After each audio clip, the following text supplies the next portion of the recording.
बनाएंगे आज। राजमा बनाओगे क्या? राजमा के साथ देखो चावल खानी है, रोटी खानी है। रक्षुवंशु बताएंगे, वो आज सो गई स्कूल से आके। थक गए ना बच्चे। आज थोड़े से रेस्ट कर रहे हैं भाई बच्चे। क्या कह रहे हो? राजमा वो देख रही हैं गल गल गई तो सही है। सुई गल गई।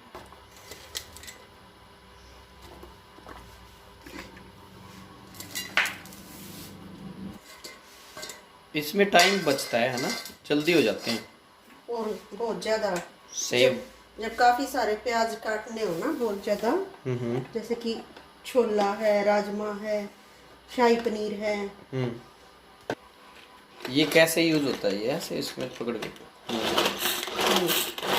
ये देखो वाह, ये तो बढ़िया है, फर्स्ट क्लास। जल्दी हो जाता है इसमें तो काम। फटाफट मोटे मोटे से छील के काट लो और फिर इसमें करो। जितने बारीक चाहिए उतने, भी बहुत ज्यादा बारीक हो गए शायद ऐसे मिल जाते हैं। Wow, fantastic. और आंखों में भी नहीं लगती। ये आंखों में भी नहीं लगती इसकी झड़, जो प्याज की जो झले हैं ना, झल। अगर ज्यादा प्याज काटने हो ना तो ये सही है।